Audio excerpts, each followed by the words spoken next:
This is a quick look out of Acts and Matthew at Judaizing. What we'll look at is the Judaizing that the Pharisees did, and believe it or not, the Judaizing that Jesus did. That's quite amazing.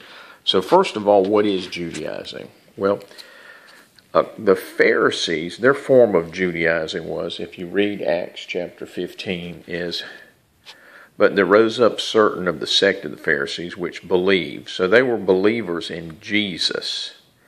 And they were saying that when the Gentiles came in, that it was needful to circumcise them, to command them to keep the law of Moses. And so as you read through, there was a debate about this, because they were asking grown men who were uncircumcised to be circumcised. And that was the Judaizing of the Pharisees.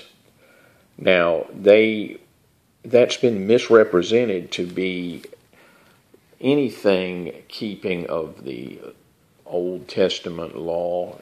Judaizing is how that's being misrepresented today. And that's not what the actual Judaizing was all about. It was about circumcision. Because here's the actual how they resolved this. "But we write unto them that they abstain from pollution of idols, and from fornication, and from things strangled, and from blood."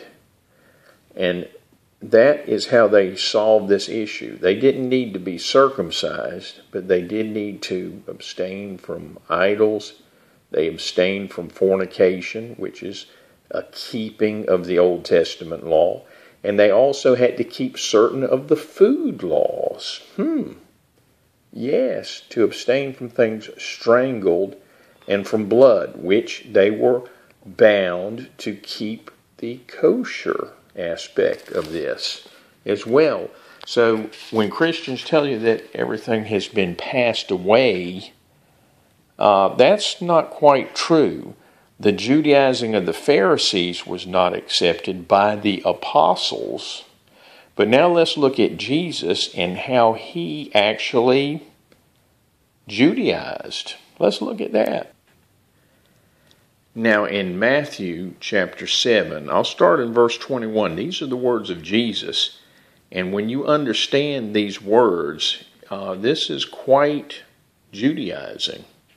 "Not every one that saith unto me, Lord, Lord, shall enter into the kingdom of heaven, but he that doeth the will of my Father which is in heaven." Now he's going to go on to explain what that will of the Father is. "Many will say unto me in that day," which it sounds like he's talking about the day of judgment, "Lord, Lord, have we not prophesied in thy name? And in thy name have cast out devils, and in thy name done many wonderful works." Now this doesn't sound like the Saturday night bar crowd we're talking about. This sounds like Christians in the church. So this is the context of this.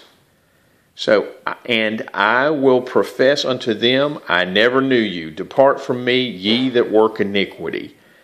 Now, this is interesting, and this had confused me until quite recently. How could these people doing good works be sent away by Jesus? And the word iniquity is the key.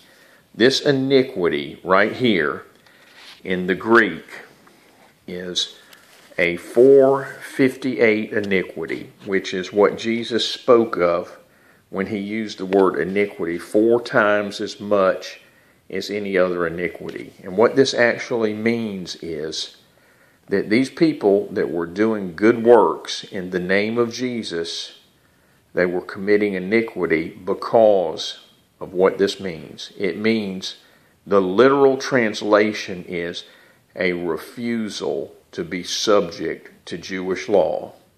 So they refuse to be subject to the law. And that would be the law, the 10 Commandments. And that's what I'm seeing today. We're under grace. It's passed away. We're under a new covenant. Well, that new covenant is based on Jesus. And his words say, if you don't keep the law, the old covenant, you were a worker of iniquity, and he never knew you. Now, Jesus, by this, is the ultimate Judaizer. So, I'm looking at Judaizing Jesus' way as being a good thing. We should keep the 10 Commandments. We shouldn't steal, lie, commit adultery, or dishonor the Sabbath.